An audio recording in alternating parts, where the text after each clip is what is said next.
I couldn't find my dust jacket either. We are live. Hello, everyone. Welcome to the live show discussion for Queen of Air and Darkness by Cassandra Clare. We all have a variety of different versions of the book here. Dust jacket, no dust jacket, different edition. But yeah, today we're going to be talking about Queen of Air and Darkness, which is super exciting. This is the final live show for the Drug Society read along. Oh my goodness, I can't believe we've been doing these for a full year, 14 books, now 14 live shows. It's been amazing. So just first of all, thank you guys so much for your support and like your enthusiasm all throughout this read along. It has been so much fun. But today we're going to be discussing Queen of Air and Darkness. We're going to start off just by introducing ourselves and sharing our non-spoiler thoughts. If you haven't finished it yet, you're okay to stay for a few minutes, but we are going to go into spoilers. So you might want to head out if you haven't finished at some point. But if you don't know, I'm Emma. This is my channel, Emma Books. I finished Queen of Air and Darkness, and I really enjoyed it. I don't remember if I actually gave it 5 or 4.5 stars, but I gave it a really good rating because I absolutely loved this book. It was such a roller coaster, a whirlwind of emotions, and I'm just like so wholly impressed with the conclusion to this awesome trilogy. And it also leaves off for so many exciting things to happen in the next series too. So I had such a great time reading this. It was so much fun, and I'm so excited to discuss it for all of you. So Jordan, if you want to introduce yourself next. Okay. Hi, my name's Jordan. I have a brand new booktube channel, actually, that is Jordan's Rough Reads. So there's that. Welcome to the community. Non-spoilery. That's hard because so much happened in this book, and it was one of those books that like I just didn't expect the things to happen that happened. So I ended it just like, I don't like, what did I just read? I had to sit and like process. But no, I think I gave it 5 stars, maybe a little below because I was a little frustrated with some stuff. Mm-hmm. But it was so good, and I think a really good conclusion to the 3 books, or all of the books, really. Definitely. So, yeah. Emily, how about you? Hi, I'm Emily. I'm Emilee.Jade on Twitter and Instagram, and I'm about to start a booktube channel too. It's in the process, and it'll be by the same name because I'm obviously so creative. But I loved Queen of Air and Darkness. I gave it 5 stars. I did have some issues with it, but overall, I loved it, and I just can't wait for the next books in the series. Perfect. We're happy to have you. And finally, we have Valerie.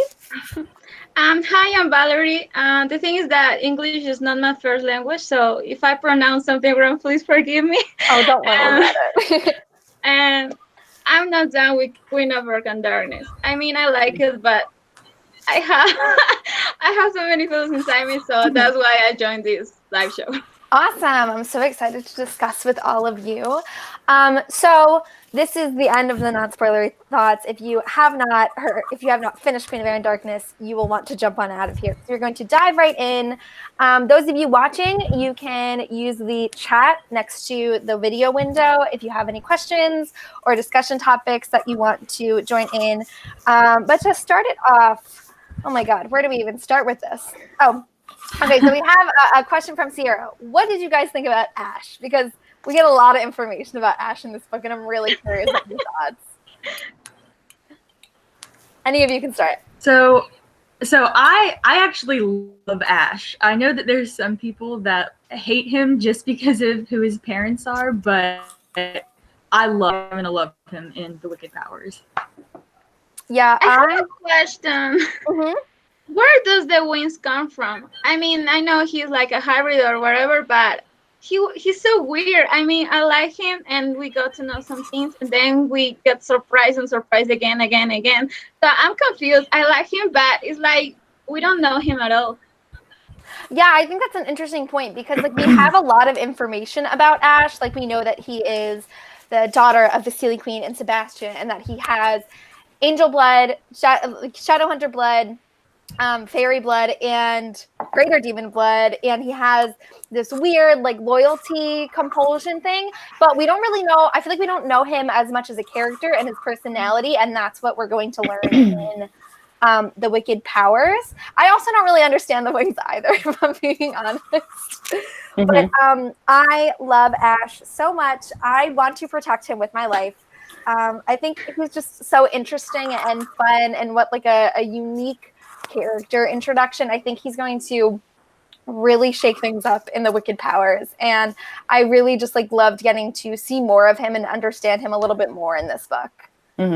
That's what I was gonna say. I don't feel like I know enough about him yet to like really know, but I love what I do know. So exactly. I'm like, oh, we'll see. Yes.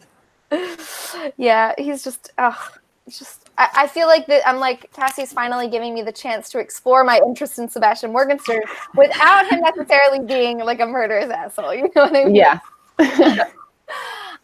Let's see what other questions. We have quite a few people who want to talk about Kit and Ty. So I'm so interested to hear your thoughts on Kit and Ty. That's a hard one also. I absolutely love both of them, of course. And I really want them to be a little couple, and it would be so cute, but I don't know. Like, I don't know what her plans are for them. So I can't wait to find out and see what her plans are. But are you, can I talk? Yeah, go for it.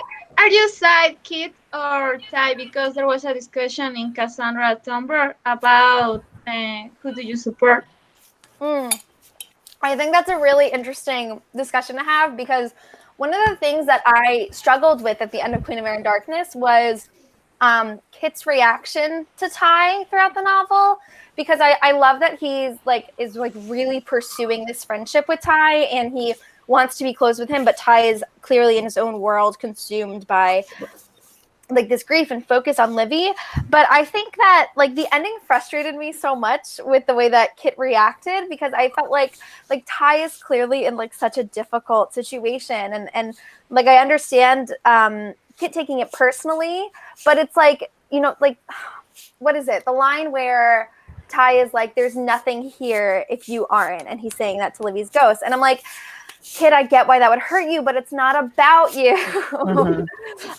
So I wouldn't say that like I support one over the other. I think that they both have like really valid feelings overall, and I'm just like overall frustrated by it, because I think if they communicated and Kit was like, Ty, like I was really hurt by that, and I'm feeling insecure about you like not really caring for me as much as I care for you, and like they talked about it, I feel like it would have been like great. And like even if Kit had gone off with Tessa and Jem in the end, they at least would have said goodbye. But now it's just like this heartbreaking ending because there's no communication.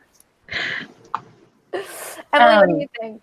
Yeah, I think that this ending was great, because that means that in the Wicked Powers there's going to be so much angst and like tension, and like why, and if they were still together in those 3 years, like we wouldn't be able to see that. And so now that we know that they've been separated, it's like, oh, we're back together. And so I think it's going to be great. But I am really frustrated with both of them because of their lack of communication. I think it's brilliant on Cassie's part. I think it's a brilliant ending and a setup for the last book. But I'm so frustrated. I think it'll be good for them to like have time apart and grow up a little bit. I think it'll be interesting once they mature, because they are young, like they're super young characters. So when they get a little older, how they'll feel about everything. Yeah, I saw this Tumblr post, I think, where someone had this theory where the way that they're going to like reconnect in the Wicked Powers is that like Kit is going to be the one to hold the knife to Ty's throat, and that's like the first time they're going to see each other. And I'm like, I would die if that's how they get back together. You know what I mean? Interesting. But I'm curious. I think Jordan touched on it a little bit. There is this like kind of like, what is the word I'm looking for? Like people don't really know, like, are they intended to just be friends, or are they intended to be like a relationship and a couple? And because it like hasn't necessarily been like confirmed anywhere yet, I'm curious on like what your thoughts are about the nature of their relationship. I personally think they're I think too. I think they definitely have room together and like mad at each other and kind of like feel betrayed, and they're just like, oh, I just want to be alone right now. But like, I do think that they will eventually be together. Mm-hmm. Yeah, I agree. I think that they're totally like paving the way for like a strong romance in the Wicked Powers. But what about Valerie and Jordan? What do you guys think? I wanted them to be Parvati, but after everything that happened, I don't think that will be like. That's another thing. That's another good theory that a lot of people think that they're going to be Parvati. Yeah, but as Jordan was saying, my English is so bad. Sorry. I think for a kid to grow up with Tessa and Jem will be really good, because I feel like he was alone. Besides Ty and Livy, he had no one in Los Angeles, so he will have someone paying really attention to him, and I think that will help him a lot. I like that he left, because Ty didn't understand. Even when he told Magnus, he was like, "Why you left?" And I was like, "What's wrong with you?" I think they need time to process all the stuff that they want to. Yeah, I think we all have this general consensus that it's like, it's frustrating, but it also is like so necessary and like the best direction for the story. You know. I hadn't actually thought about it, but like Jem is going to be so good for him. Like he's just, that's the perfect person to help him get through everything that he's, dealing with. So that's cool. Yeah, I really think having that strong family dynamic, and also he's going to have like a little brother, a little sister. Yeah. Like, well, like technically. I don't know if you. Go for it. What were you gonna say? I don't know if you want me to say or not, but Cassie has confirmed on Twitter the gender of the baby, but I don't know if that's considered How did I miss that? a spoiler. It's a girl. I don't think it's a spoiler because Cassie said it on the internet. Yeah. What is it? It's a girl. Okay, well, it's a girl. I'm gonna cry. We can talk about this. How do you guys feel about Tessa being pregnant with Jem's child? Because that is revealed in the Ghost of the Shadow Market novellas, but it's like it's revealed in Queen of Air and Darkness. So like, how do you guys feel about that? Because this is a big thing. I like it will be more characters at first. Emma, obviously. Sorry. Yeah, keep going. Oh no, it's okay. Because Emma can give her last name to any of the child she will have with Julian, so I like that. Yeah, I think it's really cool. I know that my thought on it is that like this child is so going to change the Shadowhunter world. Like there are not many roles for toddlers to play in the Shadowhunter Chronicles. And so I think that Cassie's choice to include like a new child in the upcoming series means that like this is going to be like some powerful ass child. Like they're going to change the Shadowhunter world. I have like a lot of faith that it's not just like, oh, cute little family, like they have a cute little baby. Like I think like the fact that Tessa got pregnant now is really significant, and it's going to completely change the course of the last book. That just made me think of like Jack from The Incredibles. Yeah. Like, how big are you? Exactly. That would be so cute. Let's see the other questions. So where do we even start? We have a question. Please talk about Alec as consul. How do you guys feel about, I feel like we could just open this up until like the ending, like this wild ending of like Idris being closed off to the majority of Shadowhunters and them having to rebuild without their Holy Land. Like, how do you guys feel about all those big changes that came at the end? That frustrated me. like I know, I get it. They're not supposed to like hurt other Shadowhunters, but I'm like, I don't know. I was ready for them to take Zara or whatever her name is out the whole time. I was like, just get it over with. We don't need her. So frustrated. I know. I thought there was going to be a death scene with her, and it just did not happen. I really loved it because I thought it was so unexpected.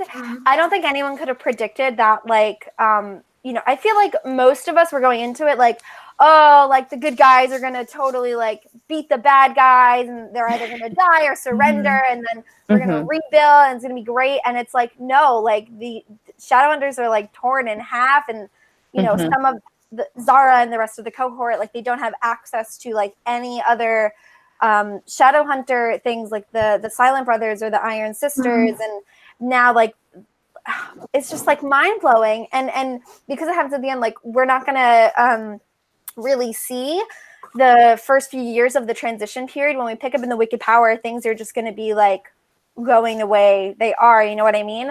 I just think it's really fascinating because it was like a really big risk, and I just thought it was so clever.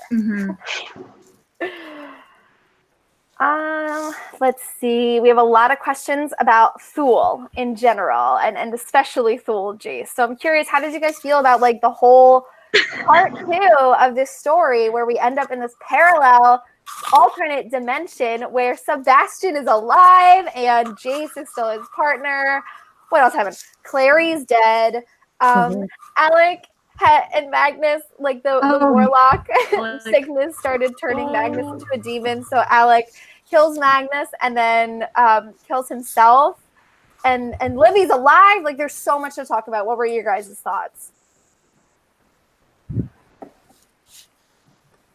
I love this is something that I would not have expected ever, and I loved it. Yeah, I've seen some, like, mixed thoughts. It was like we got like our own little mini story within this story, and I was just like, oh my gosh. And I personally, like, I loved seeing Sebastian because he was one of mine, and so I thought it was great getting to see him again, and just seeing like the differences between Thule and like the real world were crazy. I loved it. Yeah, I also really loved Thule. I've seen like a lot of like mixed opinions on it. I've seen a lot of people say that it was like very cheesy fan fiction-y, which like honestly, like I agree with. Like, you know, it's hard to make parallel dimensions not be a little campy. You know what I mean? But the Mortal Instruments is my life. So like of course I was super excited.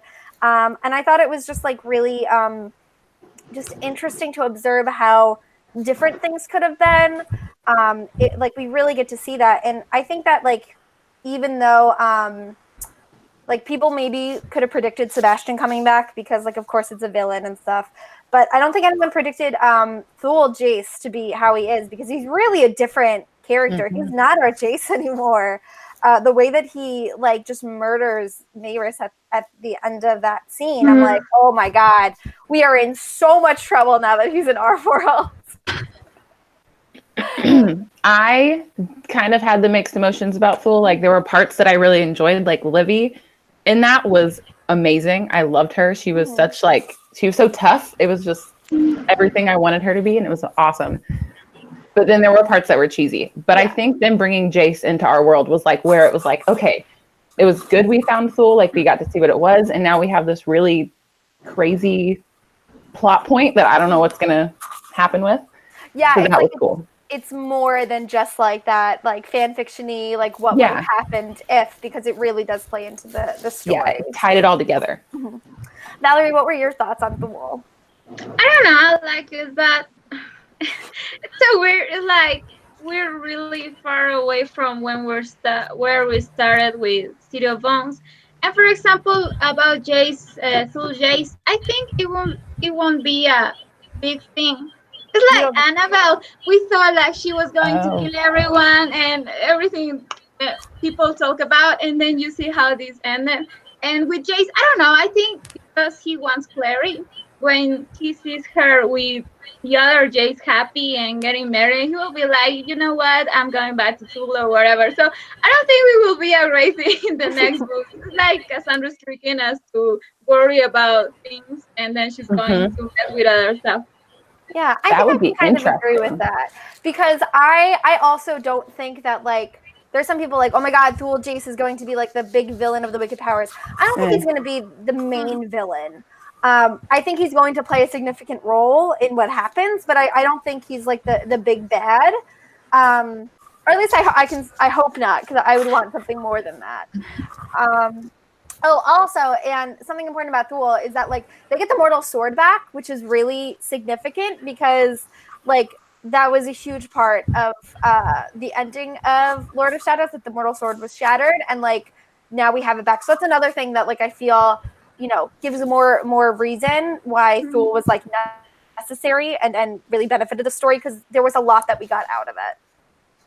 Oh, another thing from Thule is the letter from Livy to Ty. How did you guys feel about that? Like, we could just talk about like Ty throughout the whole novel and like trying to bring Livy back. What did you guys think about that whole plot line? I think about the letter, it was, I cried. I literally cried with that. And then Ty was like, this is what we needed to do to revive Livy. And I was like, and it was so frustrating because yeah, we saw Livy how people had been, and also it was really funny to see her with Cameron, and I really liked it. And after that, it was like, doesn't matter, we're here because of Ty. And I don't know, it was like Cassandra was like, yeah, this story is interesting, but let's keep going on with what's real here. So I don't know, I like that, but when we kept going with the guys in Los Angeles, it was like really wasn't that important. Mm-hmm. What did I know, I felt the same about the letter. I was like, oh my God, this is the sweetest thing ever. Like, this is really what's going to bring Ty out of this whole mission that he has. And he's going to like start actually processing her death and things are going to be fine. And he's like, it's the last thing we need to bring her back. Personally, I loved that. Like, that just showed how like his brain was here and this is what was going to happen. Nothing was pulling him away from it. And I thought that was super clever. Like, frustrating, of course, but like in a good way. Like, it was interesting also. Yes. just I agreed with everything. Yeah, someone Shahana just said Ty's coping mechanism for dealing with grief was setting himself a task, and the task was trying to bring his sister back. And yes, and I think that was the was really surprising, because I feel like a lot of people, as soon as the ending of Lord of Shadows happened, everyone was like, oh my God, Ty just lost his sibling, he's gonna be distraught. And it was like so unexpected that he seemed to be like, obviously he wasn't the most put together, but he seemed to be the most put together in the beginning, because he had this focus and he was like, I don't accept that she's dead. And I thought it was genius. I loved it. I realized we haven't actually talked about Emma and Julian and the pair of a Ty curse at all. So what were your thoughts? We're just talking all about the characters from the seriously dark art. Honestly, I feel like that's a sort of a common thing. I've noticed a lot of people are like, I don't care for Emma and Julian as much, and I just want Ty and Livy and Kit and all of them. I feel like and Drew. Like, Drew. Okay, let's talk about Drew first, and then we'll get back to Emma and Julian. With Kit, no. With Ash, I want her to see with Ash. I was shipping her with everyone she talked to. I don't know why. But when I read the draw that Ash got from Julian, I was like, they have to be together.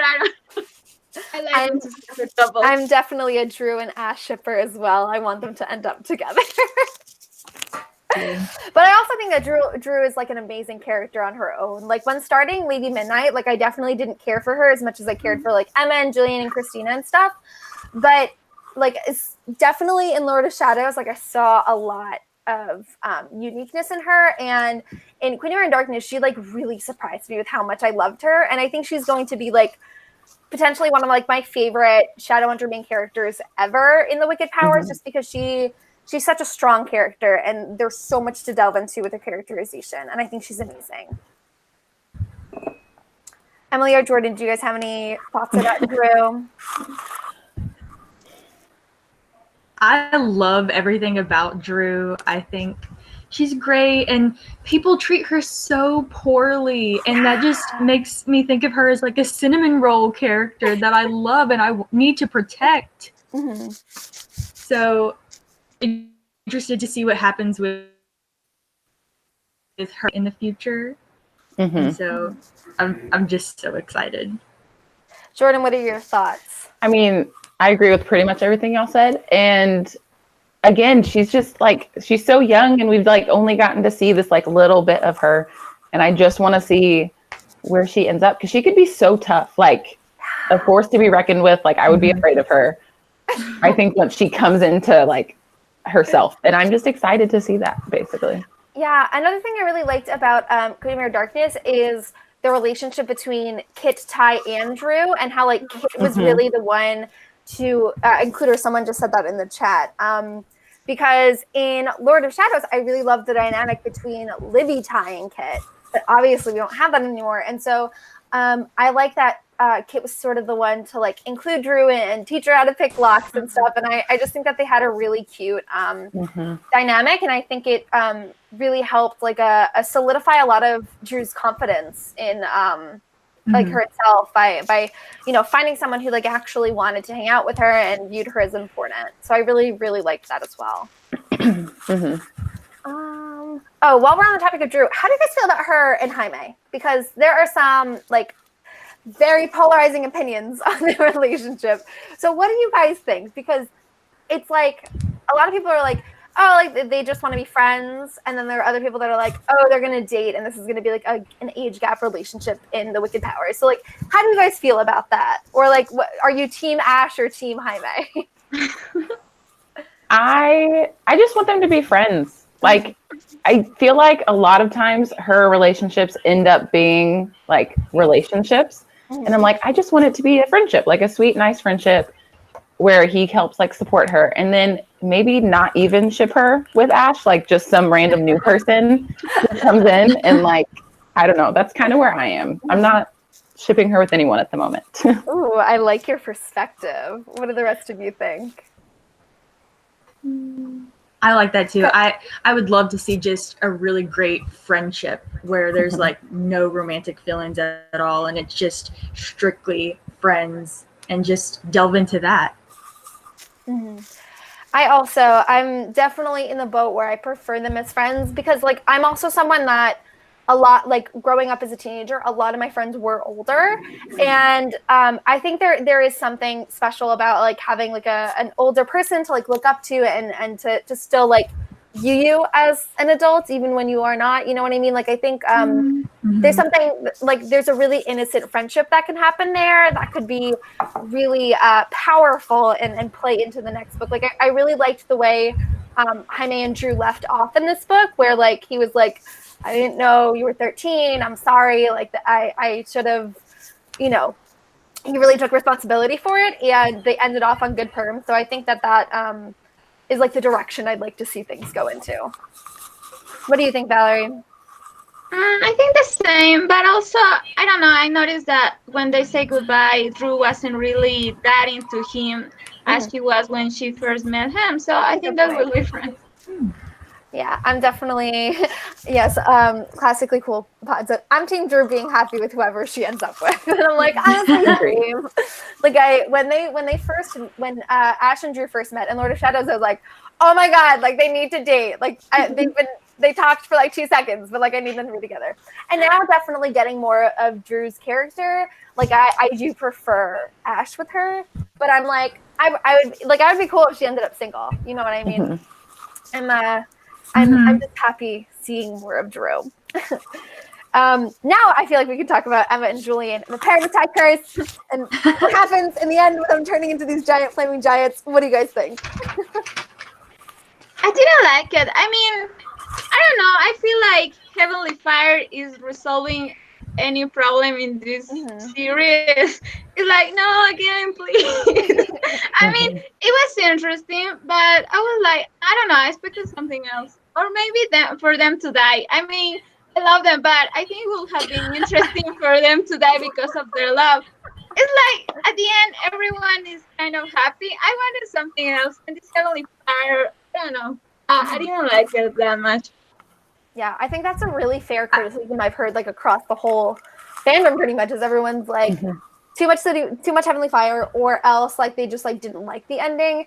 I personally loved the idea of them like burning up and turning into the giant first Nephilim. I really loved the inclusion of the Shadowhunter history in this book because, like, finding out that finding out the origins of the Parabatai rune, how it's like a man-made rune, and that's why it has this curse with it because it wasn't given to them by the angel, and how like the way to break all Parabatai bonds is to destroy the very first one. Like I really liked that whole storyline, and then how the whole resolution of like what actually happens with the Parabatai curse is that they turn into the first Nephilim and then they cause destruction. And I was really feeling it. I was really feeling it at the end, like when Helen and Eileen are like, stop, like it's over, the cohort is surrender, like it's fine, and they like don't stop. I was like so taken aback. I was like, oh my God, what's gonna happen? But my issue was I didn't like how like the ending was like, oh, love saves all. It was like I felt like it needed to either be much harder for Emma and Julian to turn back into normal Shadowhunters, or else there had to be more consequences with the resolution. Like they turn out to not be Parabatai. Like that's what I wanted. Like I want them to be together, but I feel like I needed more. And I also agree with Valerie. Like, it's not that I wanted them to die, but I think it would have been really interesting for like either both of them to die and then like that to be the end of their story, for it to be like this tragic love story, or else like one of them die or like something. I don't know. I can't even like say what I feel like I would have wanted the consequences to be, but I feel like with the way things turned out, like I just needed more. Mm-hmm. Yeah, I feel like it was too easy. Yeah, like, exactly. Yes. Even if love did save all, like that's fine if love saved all. But then after that, like it should have been hard for them to, I don't know, get rid of the actual curse or I don't know, something. It was just like handed to them. And I was like, no. Or like, I don't know, maybe there's going to be like a resurgence of like something wrong with them with the powers. Maybe. I don't think so. I don't think that's like, I feel like their story is done, but I feel like if that happened, like I would feel better about the ending of Queen of Air and Darkness, but I don't feel like that's where it's going. Like I feel like this is the end of the story, and I feel like I was a little unsatisfied by it. Mostly satisfied because I wanted them to be Parabatai because I love them together. But I hadn't thought about that though. That would be cool. Like there's just something, I don't know, off. Because I mean, they turned into giant like flaming things. Something has to be off. It can't just. I don't know. Yeah, I agree. Emily, what did you think about the Parabatai curse and everything? It ended too easily for me, just because the Parabatai curse has been this underlying issue throughout the whole trilogy, and it's this huge deal, and then they just wake up and it's gone, which I did cry happy tears when Jem told them that, because I was like, they can be together, but in the back of my mind I was like, that's it? They just woke up and everything's fine now, but... Yeah. I feel like the build-up was so great. Like, one scene that I adored is when Emma is, like, this close to ending all Parabatai bonds, and she's just, like, out of her mind with the curse, and it's a really emotional scene, and Julian's just, like, just one more day. Like, I loved that scene, and I loved, like, all the build-up and all the consequences that came without it, and it was just, like... I wanted more from the end. But again, I'm like, and I love that because I felt like a lot of people thought that it would be Julian who would try to destroy all the Parabatai, and I liked how it was switched and it was actually Emma that almost did it. Yeah, I totally agree with that. While we're on the topic, how did you guys feel about Julian in general? Because his character is like very questionable in this book, and I'm curious how you guys feel about this spell he wanted to put on. Wait a minute, wait. I'm going to look for my charters. No worries, take your time. Do either of you have thoughts to start? Yes. Do you want to go? No, you can go first. Okay. So I feel like this might be different than everyone else's opinion. I was frustrated with Julian the first 2 books, and I actually really liked that he did that. Like he went and tried to find a solution and actually like acted on it, because I felt like he was so like, he just kind of like sat back and tried to do the right thing. And I was like, come on, do something, like act. And him putting that curse on himself was him finally acting and like trying to solve the issue that was there. And I was really proud of him for that, even though it was maybe not the best choice. But he did something, and I liked it personally. It was interesting. What did you other 2 girls think? I personally did not like it just because it was the final book and I wanted to see as much of like Julian as I could, and for a large portion of it, like he wasn't even himself. Mm-hmm. And then because of the spell that he put on himself, like I remember like top point and like he really needed him, and because of that spell he was just kind of like brushing him off like he didn't care, and I was like, no, like Ty needs you right now. So I was just like disappointed in this spell. I understood that it helped because it kept the Parabatai curse at bay for like a little bit, but I was just like, no, Julian, don't. Valerie, what did you think? I was thinking maybe if I meet him as in real life, I don't think I'll be friends with him. But I think he was an interesting character because we either have the good guy who does the right thing or the bad guy, and he wasn't bad, but he was pretty selfish and he will do anything. And I hadn't read that with Cassandra, so I think it was interesting, but as a person I don't think that I'm too fond of him. Yeah, I agree.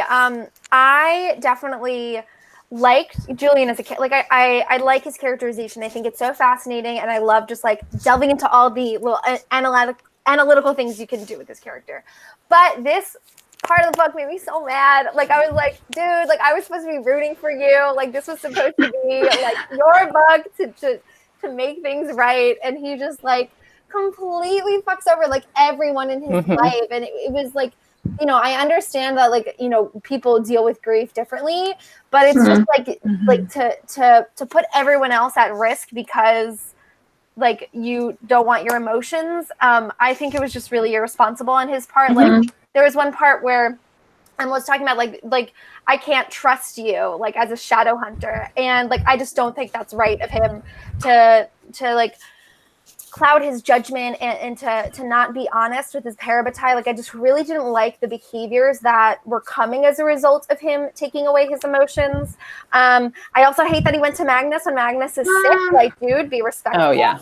And I still like don't like I get that like Magnus needed to do it to stop the Parabatai curse from spreading, but I'm also like I was really surprised that Magnus would do it in the first place, because like out of every character in Cassie Clare's book, I feel like him and Tessa would probably be the ones to understand why emotions are the most important. You know what I mean?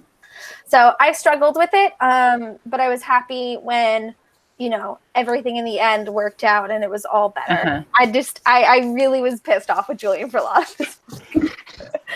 I get that. I think it showed just how like bad his grief was, because it was totally out of character for him. And that just shows the place it put him in when that happened to Livy, which was a really dark place, and it was interesting.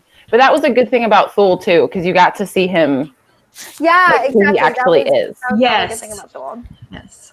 How do you guys feel about Diana and Gwyn? Like they aren't super like they aren't like the main characters of the story, but I personally love their relationship, and I love Diana, and people in the comments really want to talk about her. So what are your guys' thoughts? I'm so mad because I love them, but I think we were building their relationship, and in this last book, it was like, well, they're together, let's keep with our stuff. I think it was so quick. I mean, we were like having baby steps, and then here everything settled, and I would have loved to see more development about them because they're interesting by their own. Yeah, I agree. I love Diana and Gwyn so much. Like I feel like out of every like side character relationship that has ever been, like they're probably one of my favorites. But I also feel like they weren't as present in the story. Like obviously they do important things like with Gwyn, and like, you know, the wild hunt plays a really big role in everything. And also, what is it? Diana cuts off Horace's arm. Like that's so crazy. Did anyone not talk about their thoughts on Diana and Gwyn? Should we move on? How do you guys feel about Christina and Mark and Kieran? Kieran. What are your thoughts? They, I think, are like my favorite relationship that like I've ever read from Cassandra Clare, because I just love each of them individually for different reasons. I mean, at the beginning, not so much Kieran, obviously, but the way his character changes throughout this book, and then the way he makes them two feel, I was just like, I marked this book. Obviously, it's the first one I've like put notes in and stuff. And yellow was for happiness or like excitement. And majority of them that are that color is just their relationship. Because I was like, they're so sweet. And just, I just loved it. It just made me so happy. I really love the three of them together. I have to say, like, I feel like the development of Kieran and Christina's relationship wasn't as strong as Mark and Kieran and Mark and Christina. But I felt like there was no resolution where I would have been happy with only two of them ending up together. I feel like there really is this like strong bond to the point where I would be like reading scenes between the three of them. And I was like, I feel like I shouldn't be reading this. Like it was just like a different level of romance that I was not prepared for. I really loved it. And I also liked the ending. Like I thought that the way that things left off where it was like, Kieran being the king of fairy, the unfeeling king, what the heck? Like with him not being able to be in the mortal world for a long time, and like the fairies like not being able to have mortal consorts and such. And then like the way that they all end up in different places with Christina going back to Mexico, Mark going to New York, and Kieran in Unseelie, but they like have this place to come together. Like I just thought it was a really sweet, unique resolution. Does anyone like have any different thoughts about it, or are we like all unanimously like I love the three of them together? I love the three of them together. Yes. I think they're super cute, and I wasn't feeling it at first, but we could talk about Kieran too. Kieran has like a really unique character storyline. I'm someone who hated him in book 1. And like kind of tolerated him in book 2. And while I still don't love him the way that other people love him in book 3, like I definitely have a greater respect for him. So what are your thoughts on his storyline? I mean, obviously I said I love him, but the beginning, I agree. Like I didn't like him. He was frustrating. I was like, just stop. But then by the time we get to where he's like, who's the girl who falls into the pool and he like pulls her out, even though he's hurt. Yeah, but when that happens, I was like, okay, we're good. We're all forgiven. Like, that was amazing. And then from there on out, I just adore him. Yeah, I think that was definitely the first moment where it's like, oh, like, okay, like, Kieran's like a good guy. Because he had nothing to gain from helping her. Like, it wasn't out of a debt. It wasn't because he felt bad. Like, someone was struggling and he wanted to help them, even though she had just been torturing him. Yeah. You know what I mean? And then also another scene that I really loved that, like, solidified Kieran's character was for me was when he was talking with Emma and is like, you're the bravest person I've ever known. And like, they have that moment of recollection. Like, I although Kieran's not like my favorite character I've ever read or in the series or anything, I do think that he has like a very satisfying, strong redemption arc that I can get behind. Because I remember Cassie had said, like, Kieran was initially just supposed to be like a one-off, like, antagonist. Oh, I didn't know that. Yeah, he was not supposed to be like an important character in the story. And then, like, I don't know if it was like while she was writing Lady Midnight or like after Lady Midnight, but he was originally just supposed to be like an annoying villain, but like not like a huge villain. So I think that's interesting that like he had like a very successful character storyline. Interesting.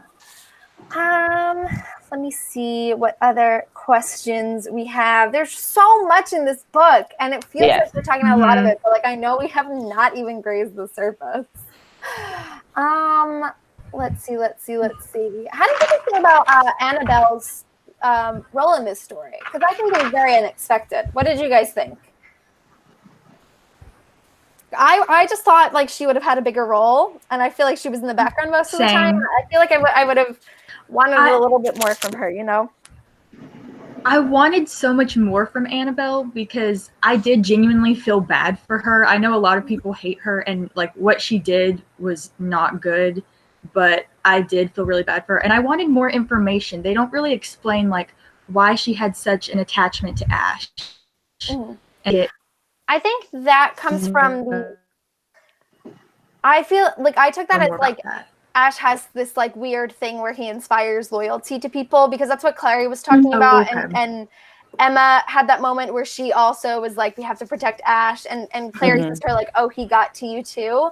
So clearly there's something going on with Ash. Like, not only is he able to like spread the blight and like has all these extra powers, but he has this quality that makes people like infallibly loyal to him. So that's why I feel like it affected Annabelle, and I just wish that like there was more to her storyline than that, because I feel like the only role she played in this book was Ash, and then we have the end where like it's an Eidolon demon like disguised as her. So I feel like she just like didn't play as big of a role as like we were all expecting. Yeah, I mean, she's on the front cover, and then it was just like, yeah. Do you guys have anyone that you would have preferred on the cover? I'm curious, because I know that like some people like don't like Annabelle being on the cover.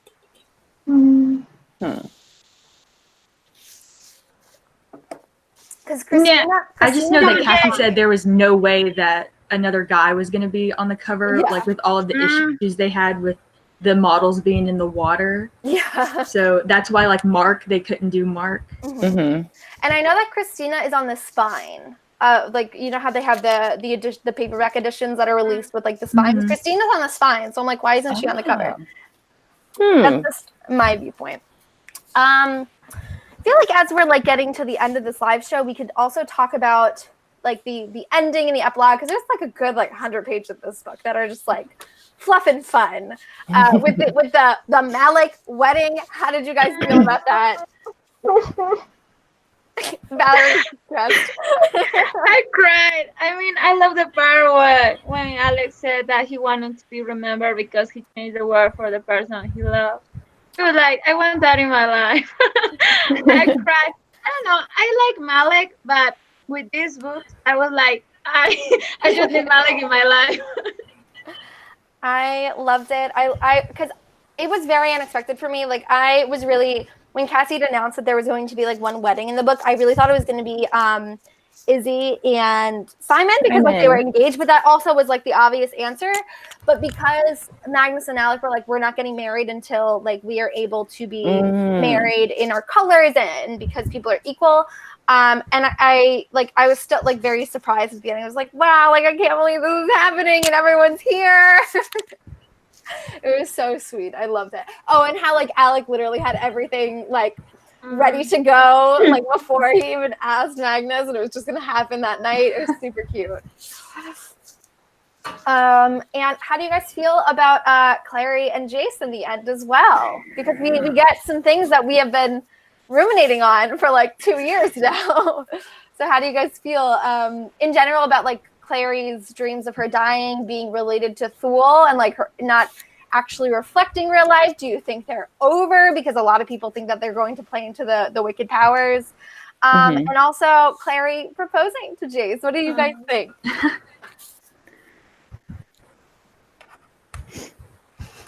I feel like this I loved it. I go ahead.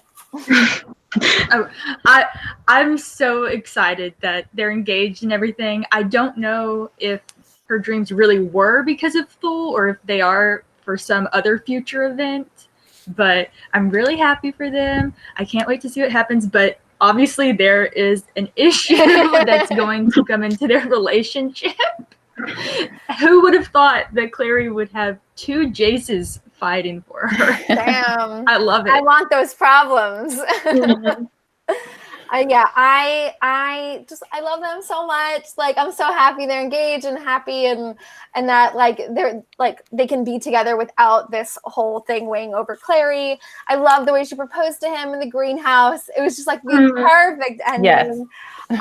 My one issue is I wish they would stop proposing to each other at other people's celebrations. I was so pissed when Jace proposes to Clary in like a closet at Simon and Izzy's engagement party, and Clary proposes to Jace like the night of Alec and Magnus's wedding. I'm like, come on, guys. That's just my personal gripe, but I love them together. I'm so happy about them. Does anyone have any differing thoughts or any additional thoughts on it? Well, I think my favorite part about it was that they went to the greenhouse, because when reading the first book, that was like the scene that I was like, oh my gosh, how are they going to do this in the movie? Because I read them before the movie came out. And I was just like, what are they going to do? And then we got to see it in the movie. We got to see it again. It's just one of my favorite places from the whole thing. I feel like we've really gone into a lot of this book, you know? There's like, so I feel like we really discussed so much. So if you guys have any final questions in the chat, or if any of you guys have any things that we didn't discuss yet, feel free to jump in. Do you guys have any theories for the wicked powers? Because that's what's coming next in 3 years. Oh, wait, we didn't talk about Kit being related to the first heir. That's an important thing. How did you guys feel about Kit's whole storyline? Thank you to all of you in the comments who just reminded me. What did you guys think about that big reveal? Because that's a pretty significant thing that we forgot. I loved it. I mean, this is something that I had been like theorizing for a while in like in the Ghost of the Shadow Market novellas and stuff. Like, it wasn't a huge shock to me because it was something that like I believed for a really long time. But I loved it, and Kit having these powers that came out of nowhere and that aren't explained, I thought that was really exciting. And I also love the fact that like Kit being related to the first heir means that he like has claim on the throne of both Unseelie and Seelie. Like, that is so unbelievable to me. Like, I really, like, it makes me so curious as to where things are going to go in the wicked powers, because that's a lot of power for like one teenager to hold. So what did you guys think about that reveal? Is it something that you also like were thinking beforehand, or was it a big shock to you? What did you guys think about it? I wasn't thinking that at all, but I think it didn't shock me. Is like, I've seen your videos talking about it, so it was already in my head. And so when it happened, I was like, she was right. And then I was like, I already like was thinking that. So yeah, I pat myself on the back for figuring that one out early. Jordan, what were you job, Emma. Just that I didn't even like see it coming. I don't like, for some reason, I guess I missed you saying it, and it just didn't even like, I didn't even think it would happen. And then it did. And I was like, oh, that's so clever. Like, I'm so glad that he has this big storyline now. And like, I don't know, it surprised me because I hadn't even thought about it. I think it's interesting because I feel like a lot of like the fandom talk with the end of Lady Midnight throughout Lord of Shadows was like Kit's heritage, like who is his mother? Why did the writers know who he is?